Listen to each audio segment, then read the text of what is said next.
A'udzubillahi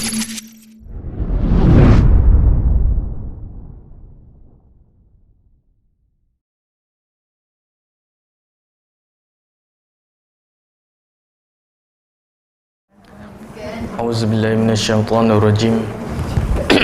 Bismillahirrahmanirrahim. Alhamdulillahi rabbil alamin. Wassalatu wassalamu ala asyrafil anbiya'i wal mursalin wa ala alihi wa sahbihi ajma'in. Rabbi shrah li sadri wa yassir li amri wahlul 'uqdatam min lisani yafqahu qawli, amma ba'd. InsyaAllah kita sambung Surah Luqman. Kita berhenti pada ayat ke-7 sebelum ni. InsyaAllah kita sambung pada ayat ke-8 dan seterusnya. Pada ayat ke-8 Allah Subhanahu Wa Taala berfirman, Surah Luqman muka surat 411.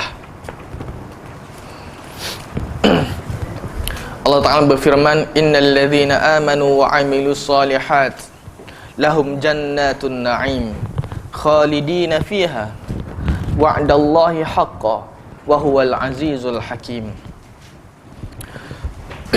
Ayat ke-8 dan ayat ke-9 Allah Ta'ala berfirman, maksudnya sesungguhnya orang beriman wa 'amilus solihat, orang yang melakukan amalan-amalan soleh, lahum jannatun na'im, mereka bakal memperolehi syurga an-na'im yang penuh dengan kenikmatan, syurga yang penuh dengan kesenangan. Khalidina fiha, mereka akan kekal dalam syurga tersebut. Wa'dallahi haqqan, janji Allah itu satu perkara yang benar. Wa huwal azizul hakim, Allah Subhanahu Wa Taala Maha Perkasa lagi Maha Bijaksana. Selepas Allah Ta'ala menceritakan tentang orang kafir dan akibat kepada orang kafir, Allah Ta'ala ceritakan pula tentang orang beriman kepada Allah. Semua Al-Quran, bila dia menceritakan tentang golongan, dia akan cerita juga golongan yang sebaliknya. Kalau dia cerita tentang orang beriman, Allah Ta'ala akan cerita tentang orang tak beriman. Kalau Allah Ta'ala cerita tentang orang tak beriman, dia akan cerita tentang orang beriman. Dan Allah Ta'ala tidak semata-mata cerita, Allah Ta'ala sebut apa dia akibat. Hak beriman akibat dia apa dia, hak tak beriman akibat dia apa dia. Ni satu perbandingan yang Allah Ta'ala buat supaya kita nampak Allah Subhanahu Wa Ta'ala sedang mempromok kepada kita. Kalau kita guna istilah promok lah, seperti mana seseorang bila dia nak jual barang dia, dia tidak hanya ayat barang dia aja, dia akan buat perbandingan barang dia dengan barang orang lain. Bapa kena beli apa ni barang dia ni, bapa tak boleh beli barang sama-sama dengan pegang you S, barang S, bapa tak boleh beli. Kekurangan dia gini, kekurangan dia. Allah SWT juga melakukan perkara yang sama. Kenapa kena beriman? Kenapa kena beramal soleh? Sebab ada balasan dia. Balasan dia apa dia? Syurga an-na'im yang penuh dengan kenikmatan, yang mana tak ada kita boleh cerita secara terperinci bagaimana kenikmatan syurga. Nabi mari sebut kepada kita tentang syurga sekalipun, sekadar lagu tu je Nabi boleh sebut. Hak Nabi sebut tu kita terbayar, hak tu bukan syurga lagi. Hak kita dengar Nabi sebut, hak tu bukan syurga sebenar lagi. Tak tahu nak gambar macam mana syurga ni. Hingga Nabi sebut dalam hadis yang syurga ni, yang mata manusia tak pernah tengok, telinga manusia tak pernah dengar, dan juga tak terlintas dalam hati manusia macam mana rupa bentuk syurga. Bagaimana hebatnya syurga, tak boleh nak bagi tahu. Hingga manusia bila masuk syurga, hilang semua kesusahan-kesusahan yang pernah manusia lalui sewaktu atas dunia. Kita sebagai contoh, kita ada masalah. Bila ada masalah besar yang menimpa kita, apa dia kita buat? Kita cari hiburan. Bila kita cari hiburan, berhibur sebentar, habis berhibur tu mari balik masalah. Masalah tu tak hilang, mari balik. Bahkan rasa kau berat lagi. Syurga tak. Masalah kita di dunia, musibah yang kita dapat di dunia, Allah Ta'ala hiburkan kita dalam syurga, sekejap je hilang semua masalah yang kita hadapi di suatu kita dalam dunia. Hingga Nabi sebut dalam hadis yang saya sebut banyak kali dah, Allah Subhanahu Wa Ta'ala panggil dua jenis manusia. Manusia yang hidup dia penuh dengan kenikmatan di dunia. Dia adalah orang paling mendapat nikmat sekali suatu hidup di dunia. Tak pernah susah hidup di dunia. Bila dia masukkan ke dalam neraka sekejap dia, masuk dalam neraka dan keluar ke balik, Allah Ta'ala tanya, apa dia kamu rasa suatu kamu hidup di dunia? Dia kata, tak pernah mendapat kesenangan waktu hidup di dunia. Tak pernah rasa senang waktu hidup di dunia. Padahal dia adalah orang paling bahagia sekali. Bila dia ambil orang paling susah sekali, orang paling bermasalah sekali, orang paling banyak menerima musibah suatu hidup di dunia, dia tak dalam syurga sesaat je. Kemudian Allah Ta'ala keluarkan, tanya balik, apa perasaanmu? Dia rasa tak pernah ada masalah. Dia tak pernah rasa susah pun sebelum tu. Sedangkan waktu dunia dia adalah yang paling bermasalah, dia adalah yang paling susah. Sekejap baru duduk dalam syurga, hilang habis rasa susah, hilang habis rasa musibah, hilang habis rasa benda-benda tak molek yang ada dalam hati dia. Tu hebat syurga. Tu hak kita boleh sebut je. Hak tak boleh sebut jauh lagi berbanding tu. Orang beriman semua dia akan merasa hati dia ni semua kepada syurga Allah Subhanahu Wa Ta'ala. Sebab apa? Dalam syurga ni ada satu nikmat yang paling besar sekali, tak ada nikmat. Nikmat boleh makan makanan sedap tu syahadah. Nikmat boleh minum minuman sedap tu syahadah. Nikmat yang paling besar sekali, nikmat bila manusia ditunjukkan wajah Allah Subhanahu Wa Ta'ala. Kita melihat wajah pencipta. Sebelum ni kita hanya melihat wajah benda dicipta. Sebelum ni kita melihat wajah makhluk. Melihat makhluk, syurga tu makhluk lah. Tengok syurga semata, hilang habis rasa duka sewaktu kita hidup di dunia. Kita tengok pemandangan comel. Orang ni biasalah dok. Kalau kerja letih kau, dia kena ada penghibur. Cara dia bercuti, vacation. Orang hidup dengan stres kau, jumpa doktor kata kena bercuti. Sebab apa? Bila bercuti, dia pergi rehat, dia pergi tempat yang comel, dia tengok pemandangan yang comel, dia boleh menenangkan hati. Betul tak? Boleh menenangkan hati. Kita penat bekerja, letih dah, serabut dah dengan kehidupan bekerja. Sebab tu tengok orang patching, puluh-puluh tahun dia duduk kerja, dia patching, habis dia kerja jalan. Sebab apa? Nak tengok tempat-tempat comel supaya hilang rasa penat dia bekerja dulu, supaya hilang semua perasaan-perasaan hak letih bekerja dulu, dengan cara dia melihat pemandangan-pemandangan comel. Hak tu tengok makhluk baru. Tengok makhluk baru, hilang dah berasa penat. Puluh-puluh tahun bekerja, hilang berasa penat. Sebab tengok makhluk-makhluk Allah Ta'ala yang comel. Bagaimana kalau tengok Khalik, tengok Allah yang menciptakan itu sendiri. Tak boleh nak gambarkan bagaimana kesenangan pada waktu tu. Hingga Allah Ta'ala sebut, wujuhun yawma idhin nadhirah ila rabbiha nadhirah. Waktu hari tersebut wajah-wajah mereka ni berseri-seri. Tengok Allah Ta'ala menyebabkan wajah jadi berseri. Kita dunia ni nak berseri kena pakai make up dulu, baru berseri. Tengok wajah Allah, muka akan berseri. Berseri di dalam syurga tidak sama berseri dalam dunia. Beribu-ribu kali ganda lagi. Tak tahu nak ayat beribu-ribu kali ganda ke berjuta-juta kali ganda ke. Satu nikmat yang besar Allah Ta'ala berikan kepada kita. Ni semua wa'dallahi haqqa, janji Allah Subhanahu Wa Ta'ala. Dan janji Allah ni benar.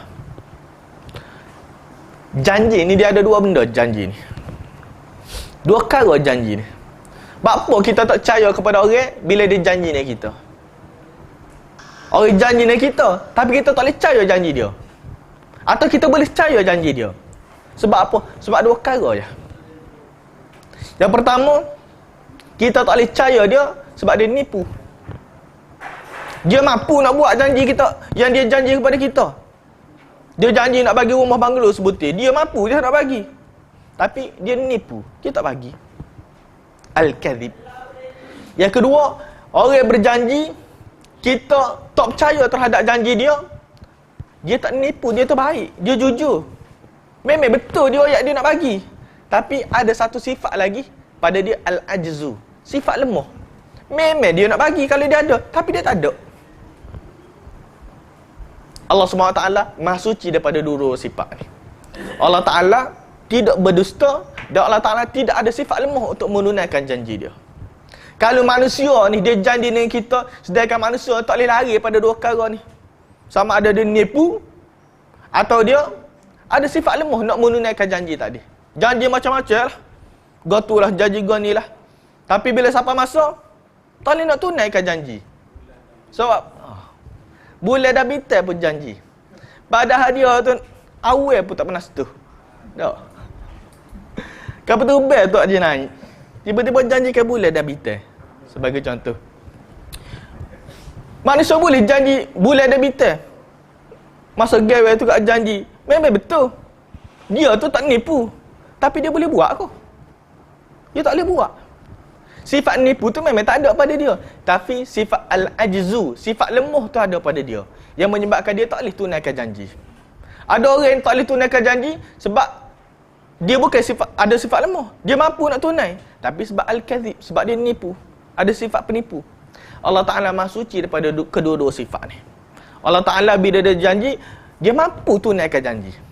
Allah Ta'ala bila dia berjanji, dia benar terhadap janji-janji dia. Innallaha la yukhliful mi'ad. Allah Ta'ala tidak memungkiri janji.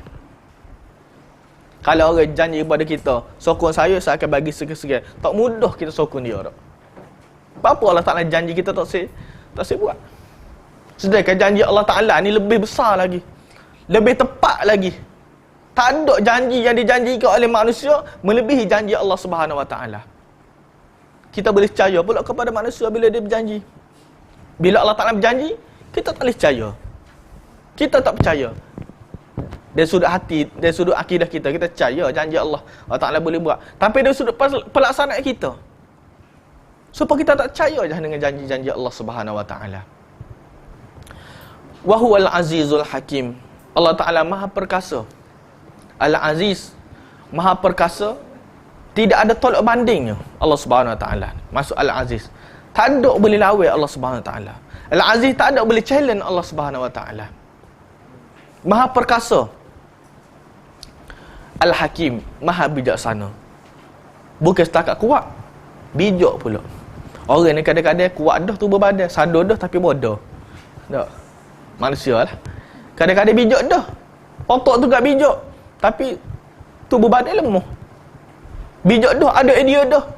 Nak buat rumah macam mana. Tapi nak angkat batu pun tak gerak. Ada orang ni gerak angkat batu, tapi tak reti nak buat macam mana.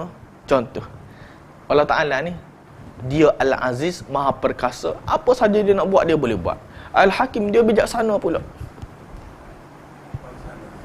Mana? Pahalik sana, bukan pas sini je. Pahalik sana ni mana? Akhirat ni. Orang bijaksana ni dia ingat sampai ke akhirat sana ni. Allah Ta'ala lah, kalau kita nak sebut istilah arkitek kepada syurga. Kalau kita panggil arkitek yang paling hebat atas dunia ni, so dia rekod satu tempat untuk kita tinggal. Soho kita ni tak, kalau dia boleh buat, dia arkitek yang paling soho sekali, dia buat satu tempat tinggal untuk kita. Mesti akan comel tempat tinggal tu, mesti akan molek. Itu baru manusia. Bagaimana kalau Allah Ta'ala lah yang menjadi arkitek yang buat syurga, yang menyusun bagaimana syurga, nak supaya gaul dia, nak supaya bagi nikmat kepada orang beriman kepada Allah Subhanahu Wa Ta'ala. Allah Ta'ala sediakan syurga ni seluas langit dengan bumi, bahkan lebih luas lagi berbanding itu. Bukan seluas langit dengan bumi ni pakat topok cerita belakang tak. Setiap sore ni Allah Ta'ala bagi seluas langit dengan bumi syurga ni. Kita tanah seka ada balah dah. Balah dia beradik. Sebab apa? Sebab nak benda kan sikit je seka ni. 5 neka. Ni syurga Allah Ta'ala janjikan seluas langit dengan bumi. Syurga ni tanah saka kita, tahu tak? Tanah saka kita. Syurga ni tempat asal Nabi Adam AS. Tempat asal tok nenek kita. Tanah saka, apa kita tak berebut balik tanah saka sana tu? Kalau tanah saka dunia ni, berebut tak mudah. Bunuh siapa? Sihir siapa? Saya pernah jumpa kes. Dia ngadu kepada kita kena sihir. Sebab apa dia berebut tanah saka? Tanah saka paling luas tu. Orang berebut setara mana pun tak akan habis tanah sana tu. Tak usah pula manusia berebut nak ambil syurga Allah Subhanahu Wa Ta'ala. Bukti Allah Ta'ala Al-Aziz, Maha Perkasa. Bukti Allah Ta'ala Al-Hakim. Apa dia? Khalaqas samawati bighairi amadin tarawunaha. Allah Ta'ala ciptakan langit-langit ini tanpa tiang yang boleh dinampak. Langit ni ada tiang ke tidak? Langit ni ada tiang ke tidak? Kaki. Kaki langit. Kaki langit ada tiang ke tidak? Ada dua pandangan ulama. Qatadah antara ulama tafsir, dia kata langit tak ada tiang. Ibn Abbas kata langit ni ada tiang. Dan dua-dua ni betul berlaku. Hak kata tak ada tiang betul. Tiang yang tak boleh dinampak. Allah Ta'ala sebut sini, dia tak sebut bighairi amadin, langit ni tanpa tiang, tapi dia sebut tanpa tiang yang boleh dilihat. Apa ada? Boleh ada tiang. Ada tiang, tapi tiang manusia tak boleh nampak. Tiang macam mana? Wallahu alam. Kita tak tahu tiang macam mana. Situ khilaf ulama dalam menafsirkan ayat. Langit ini ada tiang ke tidak? Sebagai ulama yang kata ada tiang, bighairi amadin tarawnaha. Allah Ta'ala, kalau Allah Ta'ala nak kata tak ada tiang, dia akan kata khalaqas samawati bighairi amadin. Allah Ta'ala ciptakan langit-langit tanpa tiang. Setakat tu sudah lah. Tapi dia sebut tarawnaha, tiang yang boleh dinampak. Bermaksud ada tiang yang tak boleh dinampak. Ada tiang ke tak ada tiang ke, tak ada masalah tu. Hak penting Allah Ta'ala nak menyatakan kehebatan Allah Subhanahu Wa Ta'ala cipta langit. Manusia nak cipta bumbung yang tergantung pun tak boleh. Manusia nak cipta suatu benda yang terbest semua tak boleh. Langit ni sejak dia diciptakan oleh Allah Subhanahu Wa Ta'ala sampai ke hari ni tak pernah runtuh. Dan luah pula tu langit. Tak ada manusia bijak setahu mana dia boleh ukur langit. Tak ada lagi setakat ni saintis boleh kata dengan tepat langit ni berapa luah. Tak ada lagi setakat ni saintis boleh kata langit ni diperbuat daripada gapo? Daripada kayu ke, daripada semi ke? Tak ada lagi. Langit ni bentuk dia macam mana? Tak ada manusia boleh royak. Allah Subhanahu Wa Ta'ala yang ciptakan semua. Bukan soal langit je. As-samawat, langit-langit. Banyak langit-langit Allah Ta'ala ciptakan. Wa alqa fil ard rawasi an tamida bikum wa batha fiha min kulli dabbah. Dia meletakkan gunung ganas di permukaan bumi agar gunung tersebut tidak bergoyang. Allah Ta'ala buat bumi untuk manusia supaya manusia boleh hidup. Kalau tak ada bumi, tanah ni akan gelosor. Kalau tak ada bumi pula. Kalau tak ada gunung ganas, tanah ni akan gelosor. Manusia akan hidup tidak stabil. Tapi dia buat pula gunung supaya manusia boleh hidup stabil atas muka dunia ni. Supaya manusia boleh hidup dengan tenang atas dunia ni. Baru bangun pagi esok, hari ni rumah duduk Kota Baru, bangun pagi esok rumah duduk Kuala Kerai dah. Nak mari Darul Hadis pula payuh. Tak Darul Hadis pindah lain dah. Payuhlah lagu tu. Tapi Allah Ta'ala tak buat lagu tu. Dia buat supaya manusia boleh hidup selesa. Tetap je tempat hidup manusia. Wa batha fiha min kulli dabbah. Dan Allah Subhanahu Wa Ta'ala mengembangbiakkan segala jenis makhluk di muka bumi Allah Subhanahu Wa Ta'ala. Manusia sendiri kita tak boleh nak bilai berapa orang. Apa lagi makhluk-makhluk Allah Subhanahu Wa Ta'ala yang lain. Semut sendiri manusia tak boleh nak bilai. Spesies semut saja berjuta-juta dah. Bukan ekor, berapa ekor semut, spesies semut. Paru semut. Tak masuk lagi lalat, tak masuk lagi nyamuk, tak masuk lagi menataga ni. Banyak sangat Allah Ta'ala ciptakan kepada manusia. Supaya manusia kaji semua benda tu. Lalat ni mai dekat kita, kita boh gitu lalat. Tak usah lalat ni. Tapi apa Allah Ta'ala ciptakan lalat? Ada perannya dia untuk hidup kita. Allah Ta'ala tidak buat saja. Kalau tak ada lalat ni, manusia tak boleh hidup atas dunia ni. Berterima kasihlah kepada lalat. Buku terima kasih babi hutan tak? Terima kasih lalat. Kalau tak ada lalat, manusia tak boleh hidup atas dunia ni. Penuh dengan sapuh. Lalat lah yang akan menghuraikan sapuh-sapuh ni. Kita makan ikan, dia lah pergi kat ikan tersebut sehingga menyebabkan hilang ikan tadi. Siapa yang makan? Dia lah yang makan. Perannya lalat. Hingga di Indonesia ni, dia pergi lalat. Dia pergi lalat sebagai ejen nak dia panggil nak menghapuskan sapuh. Sapuh-sapuh organik ni lah. Nasi tak habis kau, tulai tak habis kau. Dia letak di tempat tu penuh lalat. Sebentar aja habis. Berkilo-kilo tu dia masuk tengah je, hilang, habis. Baru kita tahu perannya lalat. Pada kita ni ambil lalat, sembuh reset biar mampu. Tak usah ada kalau boleh. Tapi ada perannya dia. Kenapa ada semut-semut dalam hutan? Kenapa ada semut-semut? Ada perannya dia. Kalau tak ada semut ni,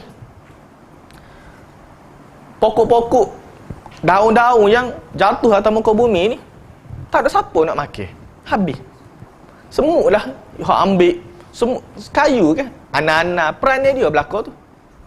Nak melupuskan siapa-siapa yang ada atas dunia ni, supaya manusia boleh hidup senang atas dunia ni. Taklah bangun pagi esok tu kat penuh sapuh. Sebab tak tahu lepas mana dah. Dah sapuh, tak hilang. Tapi Allah Ta'ala buat semua tu untuk manusia. Wa anzalna minas sama'i ma'a. Allah Ta'ala turun. Allah Ta'ala kata, wa anzalna, kami turunkan daripada langit ma'a, air. Allah Ta'ala turunkan pula air hujan kepada manusia. Pada dia buat dah sungai kepada kita. Tak padan dengan sungai. Ada tempat tak ada sungai. Dia buat dah telaga. Kita boleh gali air dalam tanah. Tak padan. Sebab ada tempat ni tak ada air kalau gali. Dia buat hujan untuk manusia. Daripada tempat ada air, bawa pergi ke tempat yang tidak ada air. Begitu besar nikmat Allah Ta'ala kepada kita. Kadang-kadang kalau kita fikir, tak padan. Semalam waktu tak padan, kita nak ucap sebagai terima kasih kepada Allah SWT. Setiap nafas kita ni, kita bernyawa. Berapa ribu kali sehari kita bernafas? Ada siapa kira? Seminit je kita bernafas, berapa kali? Tak kira kita, tak terkira. Setiap kali kita bernafas, berapa oksigen yang kita ambil? Mari mana oksigen tadi? Allah Ta'ala buat. Katakan Allah Ta'ala sekat oksigen daripada kita, tak boleh hidup kita, mati kita. Allah Ta'ala buat dengan cara comel. Dia tahu dah manusia perlu kepada oksigen. Manusia kalau sedut oksigen, habislah oksigen. Dia pun buat pokok. Pokok lepas ke oksigen, dia ambil karbon dioksida. Semua tu Allah Ta'ala buat untuk kehidupan manusia atas muka dunia ni, supaya kita dapat menjalani kehidupan yang baik. Mu kafir kau, mu jahat kau, Allah Ta'ala buat sama je. Dia tak kata bila kafir kat tak boleh bernafas, kena sekat oksigen dia. Tak. Tidak kata bila kafir kat ni nak minum air tak boleh, Allah Ta'ala sekat. Tak. Sama Allah Ta'ala buat untuk manusia. Fa'ambatna fiha, dan daripada air hujan yang Allah Ta'ala turunkan tadi, tumbuhnya fiha min kulli zaujin karim, pokok-pokok berpasang-pasangan. Dulu manusia tak tahu pokok ni ada pasangan. Kita ingat pokok ni sama je tak. Rupanya pokok ni ada pasangan dia juga. Kita tanam buah betik, tak kat tunggu 10 tahun tak buah-buah. Rupa-rupa betik jatuh. Dia kena ada cara kita nak senyawakan dia. Ada pokok yang tak perlu senyawakan dia. Dia boleh buah dengan sendiri. Sebab ada binatang-binatang Allah Ta'ala buat dah. Allah Ta'ala buat binatang-binatang pula, lebah. Lebah, kita tengok lebah tak? Dia pergi kat pokok-pokok tu bukan saja tu. Dia pergi kat pokok-pokok bunga tu. Dia ambil bunga dia tu, pergi lepas dia pokok lain pula. Yang menyebabkan pokok lain boleh buah, pokok lain boleh tumbuhkan bunga. Sangat-sangat hebat Allah Ta'ala buat atas dunia ni. Kalau kita tengok kitarat Allah Ta'ala buat ni, tak jadi dengan sendiri dunia ni. Dia tak akan jadi dengan sendiri. Kitarat, peraturan hidup, peraturan jalan raya tu, hak belaga sama tu pun ada orang buat. Apa lagi kitaran kehidupan manusia hidup atas dunia ni. Sebab itulah manusia akan salah sekiranya dia cuba nak sekat kitaran tadi. Contoh dia apa dia? Nak jadi vegetarian. Contoh dia ni. Jadi vegetarian. Kalau semua manusia jadi vegetarian belaka, tak makan binatang belaka, tak makan daging belaka, penuh dengan lembu, penuh dengan ayam, pokok pula mampu. Tak. Lembu pun nak makan pokok, kambing pun nak makan pokok, manusia pun nak gomol pokok juga. Habis lah. Tapi Allah Ta'ala buat kompleks dah. Allah Ta'ala buat komplit dah. Cukup lengkap dah untuk manusia. Hadza khalqullah. Hai manusia, semua ni ciptaan Allah Ta'ala belaka. Ni tuju kepada kafir. Dia muda kata muda semua Tuhan ni, muda semua Tuhan ni. Ni semua ni Allah Ta'ala buat belaka ni. Fa'aruni ma'adha khalaqal ladzina min dunih. Tunjukkan kepada aku semua yang mana diciptakan oleh selain daripada Allah. Macam tunjuk. Gap dia benda yang bukan Allah Ta'ala buat. Tak boleh nak ayat kita. Gap dia. Nyamuk Allah Ta'ala juga buat. Kursi. Ambil mana? Daripada bahaya Allah Ta'ala buat.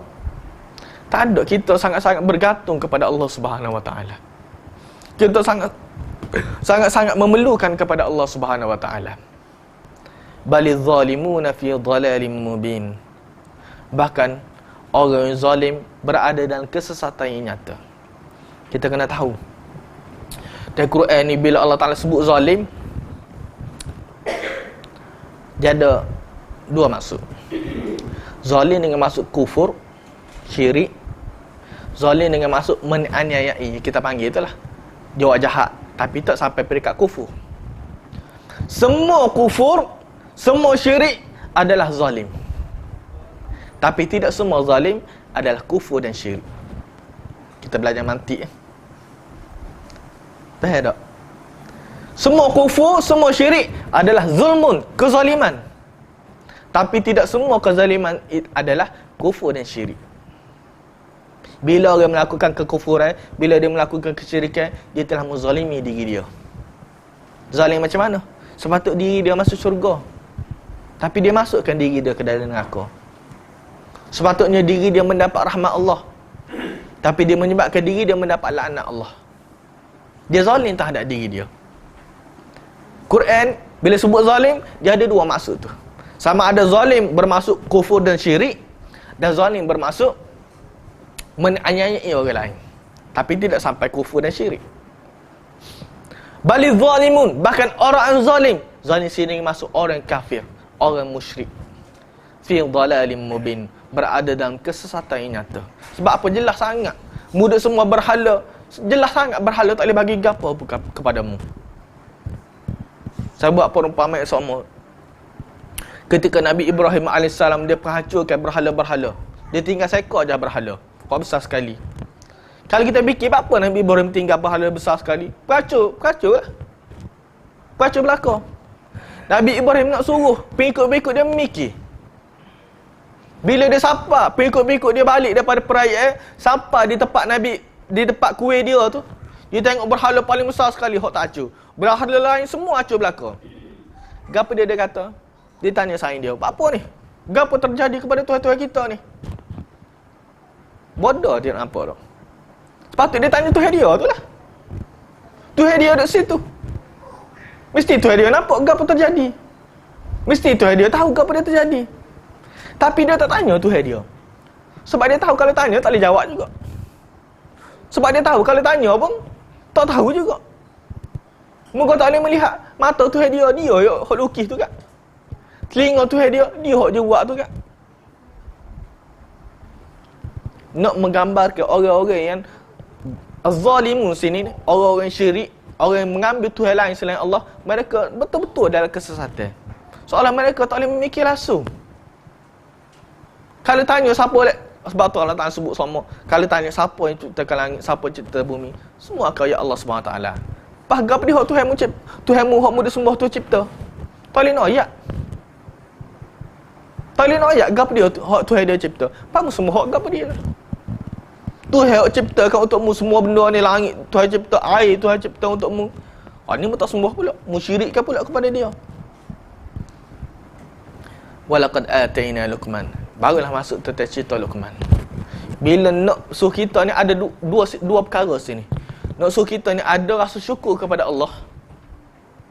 Syukurlah Allah Ta'ala buat bumi molek untuk kita tinggal. Walaqad makkannakum fil ard wa ja'alna lakum fiha ma'aish. Allah Ta'ala telah ciptakan untuk kamu, telah makkannakum fil ard. Allah Ta'ala telah tetapkan kamu hidup di muka bumi ni. Makanna ni maksudnya kita boleh duduk dengan tenang, kita boleh duduk dengan molek.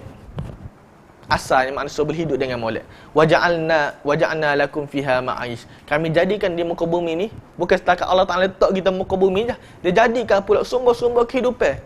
Dia jadikan oksigen, dia jadikan makanan untuk kita, dia jadikan minuman untuk kita, supaya kita bersyukur kepada Allah. Bila kita bersyukur kepada Allah, kita tidak akan syirik kepada Allah Subhanahu wa Ta'ala. Baru masuk cerita Luqmanul Hakim. Walaqad ataina Luqmanal hikmata an yashkura lillah wa man yashkur fa inna ma yashkuru li nafsihi wa man kafara fa innallaha ghaniyyun hamid. Walaqad ataina Luqman. Kami telah berikan kepada Luqman al-hikmah, hikmah. Kami telah berikan hikmah kepada Luqman. An yashkura lillah. Terjemahan sebut apa sini? Iaitu bersyukurlah kepada Allah. Dan barang siapa yang bersyukur kepada Allah, maka sesungguhnya dia bersyukur untuk dirinya sendiri. Dan sesiapa yang tidak bersyukur atau kufur, maka sesungguhnya Allah Maha Kaya lagi Maha Terpuji. Ada beberapa perkara sini. Yang pertama paling besar sekali, cerita tentang Luqmanul Hakim. Luqman ni siapa? Pertama, banyak benda-benda yang mubhamat tentang Luqman. Mubhamat ni benda yang tidak diperincikan oleh Quran, tidak diperincikan oleh hadis-hadis Nabi SAW, tidak diperincikan oleh dalil-dalil yang sahih. Kalau nak tengok riwayat-riwayat Israiliyat banyak sangatlah cerita tentang Luqman ni. Dia sebut Luqman ni seorang hamba yang hitam. Sebab dia ni orang Najas, orang Habsyi, orang Habsyah, kulit hitam, bibir tebal, rambut keriting, kulit kasar, uduh lah. Cerita tentang Luqman ni, itu semua mari daripada riwayat-riwayat Israiliyat. Nabi sendiri tak ada sebut Luqman ni orang Negro ke, orang Melayu ke, orang Arab ke, Bani Israel ke, tak pernah disebutkan oleh Nabi SAW. Luqman ni juga tidak disebutkan dia asal pada mana. Kalau tengok riwayat-riwayat sebut Habsyi lah, Habsyah. Tak disebut dia ni kaum mana, Bani Israel ke, kaum Arab ke. Tidak disebut juga dia ni asal daripada mana, nisbah dia. Banyak perkara-perkara yang mubhamat tentang cerita Luqmanul Hakim. Antara sini saya boleh senaraikan. Pertama, yang sama-sama ini tidak disebutkan oleh Quran, tidak disebutkan oleh hadis. Bila kita tahu benda ni, kalau marilah cerita tentang Luqman kepada kita tahu. Mubhamat, bila kita semua mubhamat ni, benda-benda ni mari daripada Israiliyat, bukan bermaksud kita tolak terus. Maksud kita tawakkuf daripada menerima. Sebab nak cerita tentang benda-benda, cerita-cerita umat terdahulu ni, dia perlu kepada bukti. Sama ada daripada hadis Nabi atau daripada Al-Quranul Karim. Daripada ahli kitab. Kena tahu ahli kitab tu ambil pada mana. Boleh jadi dia seleweng cerita-cerita tadi. Jadi sebab tu kita tawakuf. Anak dia nasihat ni, siapa dia anak dia, nama gap dia, Luqmanul Hakim ni Nabi ke, macam mana cerita pasal dia. Kalau cerita kita biasa dengar zaman budak-budak dulu, cerita pasal Luqman ni dia seorang hamba. Kemudian tuan dia suruh pergi sembelih kambing. Kemudian tuan dia kata, "Wak mari hok paling molek sekali. Anggota paling molek sekali kambing tadi." Dia gigi sembelih, dia wak mari hati. Tuan dia pun suruh kali seterusnya. Pergi sembelih kambing ni, wak mari hok paling buruk sekali anggota dia. Dia gigi, dia wak mari hati juga. Tuan dia tanya, "Guan, hok molek perhati, hok tak molek perhati?" Sebab hatilah punca manusia jadi baik, hatilah punca tak molek sesuatu benda tersebut. Waktu juga cerita-cerita riwayat Israiliyat tidak banyak diperincikan dalam hadis. Adalah beberapa hadis dari riwayat Muwatta pun ada pesanan-pesanan Luqman. Dari riwayat Ad-Darimi pun ada pesanan-pesanan Luqman, cuma tidak banyak. Luqman ni nabi ke tidak? Wallahu alam. Allah Taala tidak sebut dia sebagai seorang nabi, hadis pun tidak sebut. Adalah riwayat-riwayat Israiliyat, riwayat-riwayat yang kita tak boleh terus nak terima. Disebutkan Luqman ni diberikan pilihan oleh Allah Subhanahu Wa Taala. Allah Taala bagi pilih, mu nak hikmah ke mu nak nabi? Mu nak diberikan hikmah ke atau mu nak diberi jawatan kenabian? Luqman dia pilih nak dapatkan hikmah. Lepas tu orang tanya dia, kenapa tak si nabi? Kenapa memilih diberikan hikmah berbanding diberikan jawatan nabi? Dia kata, sebab Allah Ta'ala beri pilihan. Kalau Allah Ta'ala bagi arah, aku jadi nabi. Sebagai contoh, bermaksud Allah Ta'ala tahu aku layak. Bila diberikan pilihan, bermaksud apa ni? Tak confirm aku ni layak ke tidak. Sebab tu aku memilih hak paling rendah sekali. Memilih mendapat hikmah. Hak tu panjanglah cerita. Hikmah ni apa dia?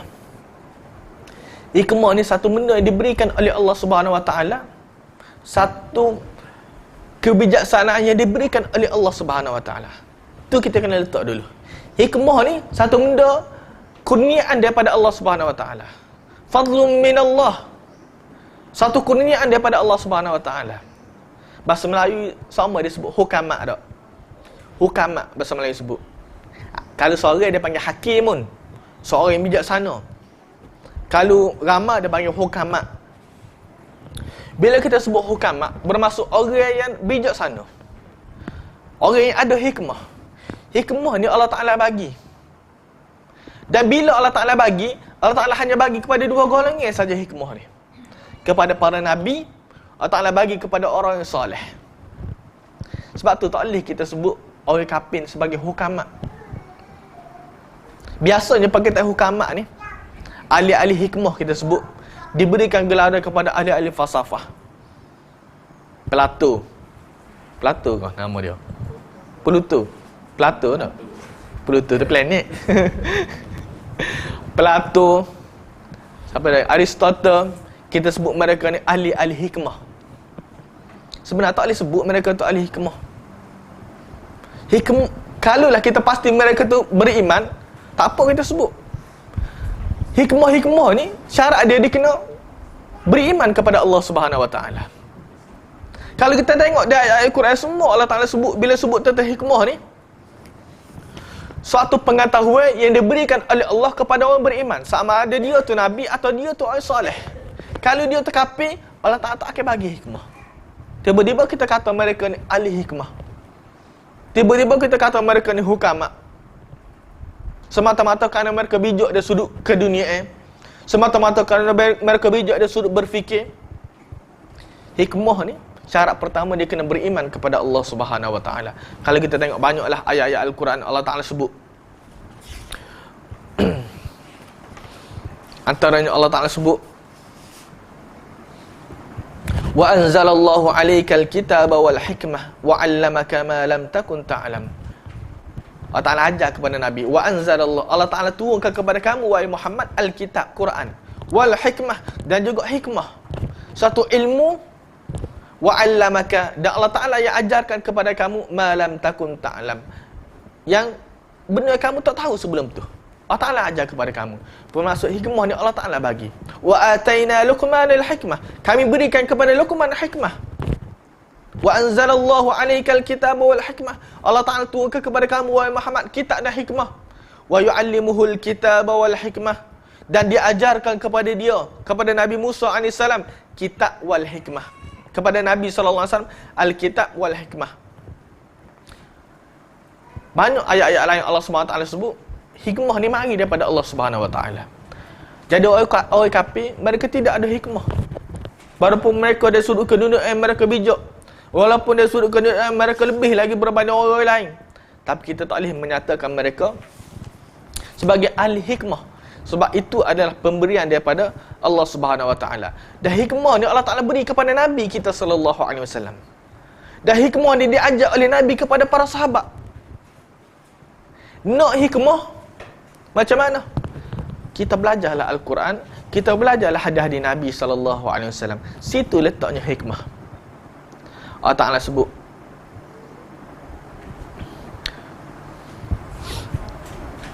kama arsalna fikum rasulan minkum yatlu 'alaikum ayatina wa yuzakkikum wa yu'allimukumul kitaba wal hikmah. Laqad manna Allahu 'alal mu'minina idh ba'atha fihim rasulan min anfusihim yatlu 'alaihim ayati wa yuzakkihim wa yu'allimuhumul kitaba wal hikmah.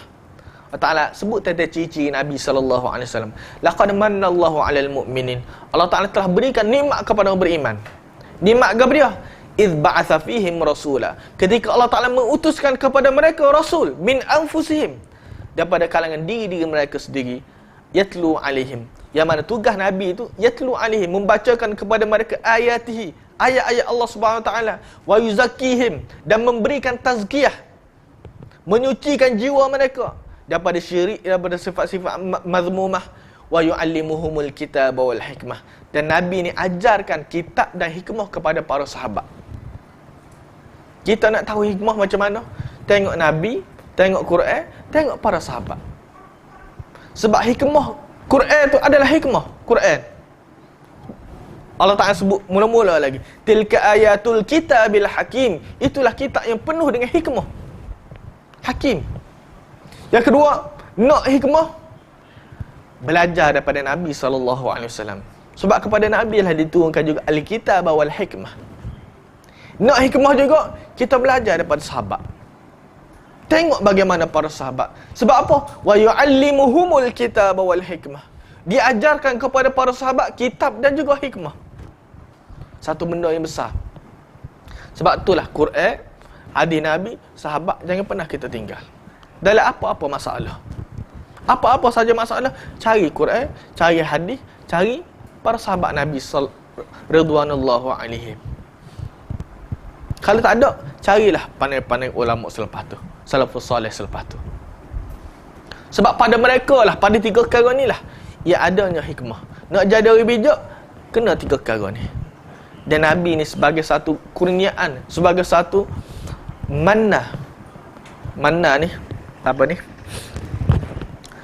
Sebagai satu pemberian yang sangat-sangat bermakna kepada kita. Sebab itulah orang-orang yang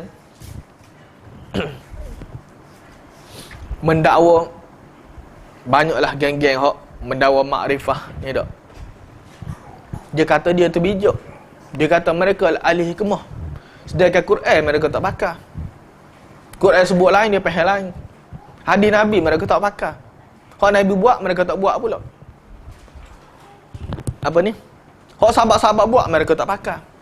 Mereka tak jadikan sebagai rujukan. Sebab itulah ahli hikmah, seseorang itu akan jadi bijak bila dia boleh turut Quran, boleh turut hadis Nabi, dia boleh turut para sahabat Nabi sallallahu alaihi wasallam. Itulah cara selamat hidup kita di dunia dan di akhirat. Tu akan selamat manusia hinggalah dia turut tiga perkara ni. Kalau turut Quran, turut hadis, okey dah. Tapi banyak juga perkara-perkara dalam hadis ni ditafsirkan atau disebut oleh para sahabat, bagaimana kita nak memahami hadis-hadis tersebut. Jadi kita tengok cara para sahabat radhiyallahu anhum. Anishkurulillah. Allah Ta'ala kata, kami berikan kepada Luqman hikmah. Hikmah tu apa dia? Okey, ulama sebut anishkurulillah ada dua maksud. Maksud yang pertama, kami berikan hikmah. Hikmah tu maksud dia bersyukur kepada Allah. Itulah hikmah. Bersyukur kepada Allah. Ajaran supaya bersyukur kepada Allah, itulah hikmah. Bila manusia ada sifat bersyukur kepada Allah, dia akan selesai banyak masalah. Dia tidak akan syirik kepada Allah. Orang yang bersyukur kepada Allah, dia tidak akan syirik kepada Allah. Syirik ni gap dia mudah. Curang lah, kalau kita sebut tak. Curang kepada Allah Subhanahu Wa Taala. Orang yang bersyukur kepada Allah, apa saja perintah Allah dia akan buat. Sebab dia nak menyatakan syukur dia kepada Allah. Tu anishkur adalah hikmah. Maksud yang pertama. Maksud yang kedua, sebab sebagai ulama mengatakan an tu An tafsiriyah dia panggil. An menafsirkan. Nak menafsirkan ke nak menafsirkan hikmah. Hikmah tu apa dia? Syukur kepada Allah. Itulah hikmah. So lagi maksud dia, diberikan kepada Luqman hikmah. Anishkurilillah, supaya dia bersyukur kepada Allah. Kerana Allah Ta'ala beri hikmah, dia kena bersyukur kepada Allah. Jadi syukur tu bukan tafsiran kepada hikmah, tapi syukur tu sebagai nak menyatakan kesyukuran kerana diberikan hikmah. Boleh nampak ke tidak? Dua perbezaan. Tak boleh nampak. Yang pertama, anishkurilillah dengan masuk tafsir kepada hikmah. Hikmah tu apa dia? Hikmah tu anishkurilillah, syukur kepada Allah. Itulah masuk hikmah. Okey. Yang kedua, anishkurilillah tu dia bukan masuk kepada hikmah. Hikmah tu ada masuk lain. Satu ilmu. Anishkurilillah, bila diberikan hikmah, maka supaya Luqman bersyukur. Anishkurillah, supaya dia bersyukur kepada Allah Subhanahu Wa Taala kerana diberikan hikmah. Payah nak nampak? Tak nampak? Tak apalah. Yang pertama tu pada dah. Sebab tu Allah Ta'ala sebut tentang syukur. Dia sebut nikmat-nikmat Allah Ta'ala beri kepada kita sebelum ni.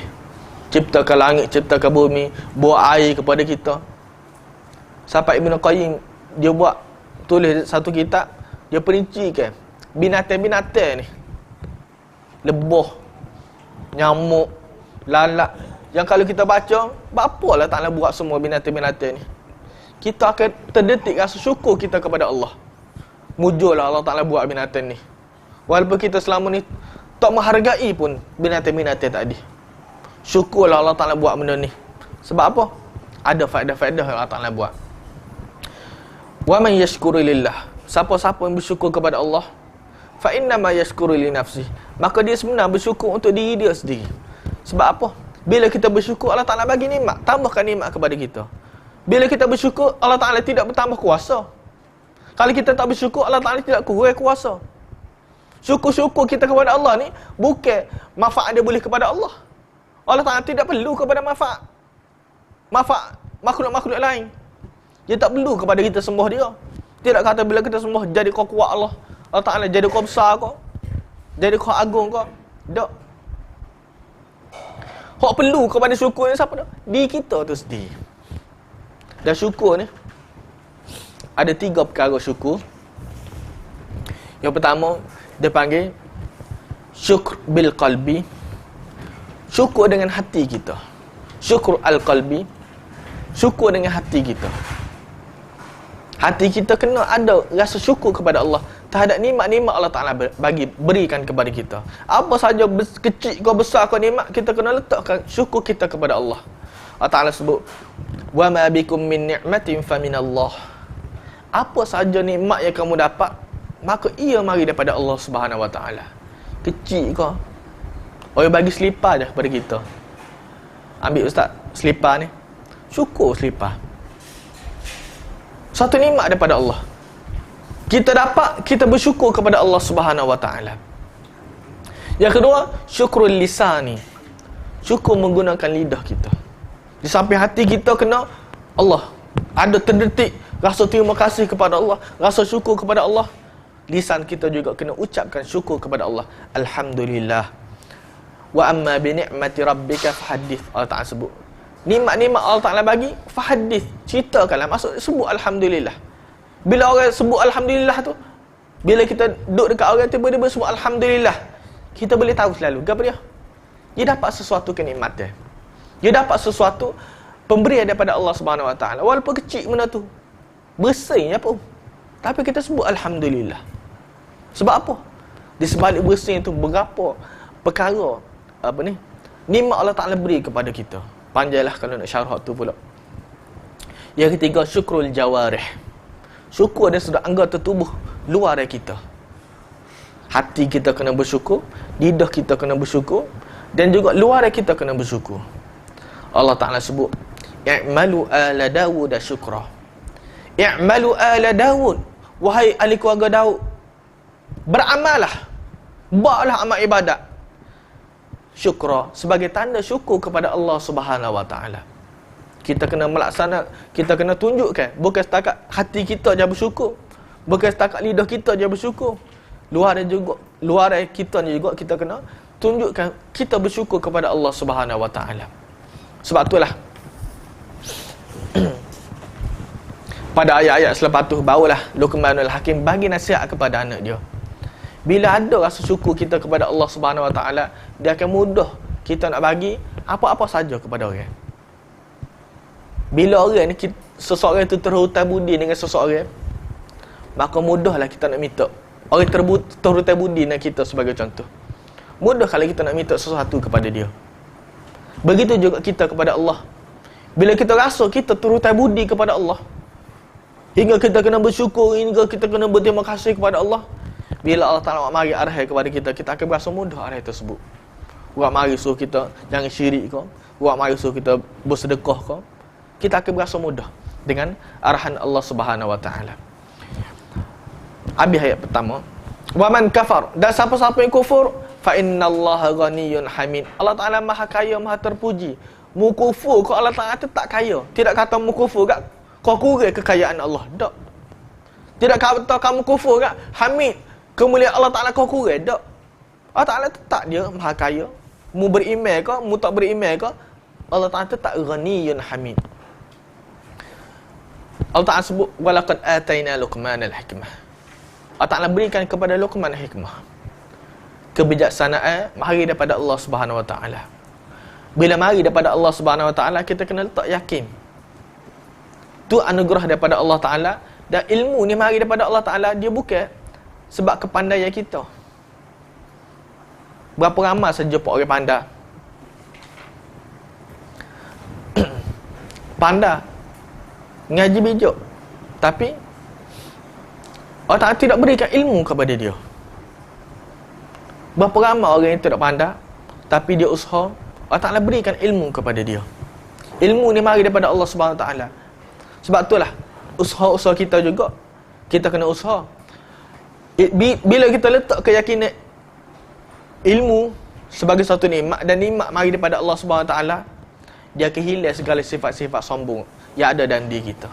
Pandai Luqman nak pesan kepada anak-anak dia pasal sombong semua tu. Pertama dia kena letak dulu dalam diri dia. Ni kaedah dia panggil at-takhliyah. Kita bersihkan dulu diri kita daripada benda-benda hak karut-karut. Kita bersih dulu daripada diri kita daripada benda tidak bersyukur kepada Allah, kita bersyukur kepada Allah. Bila kita sudah letak syukur, kita letak kemah dah tapak-tapak ni, letak syukur kepada Allah, kita berasa nikmat tu, segala nikmat mari daripada Allah Ta'ala. Kita boleh kerja sedap kau, bukan kerana kita pandai, tapi kerana nikmat Allah Ta'ala. Berapa ramai orang lebih pandai pada kita, tapi kerja lebih bawah pada kita. Berapa ramai orang lebih pandai berbanding kita, tapi kedudukan dia tidak seperti kedudukan kita. Kita lebih pandai berbanding orang lain sebagai berbanding saing kita, tapi dia sudut kerja dia lebih tinggi pada kita. Sebab apa?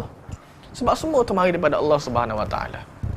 Bila tapak kita sudah kemah, kita duduk kau, pijak kau, kuat marilah letak gap dia kau, maka akan jadi mudah. Pandai Luqmanul Hakim nak pesan kepada anak dia jangan syirik kau, nak pesan kepada anak dia jangan sombong, semua akan jadi mudah belaka nak buat.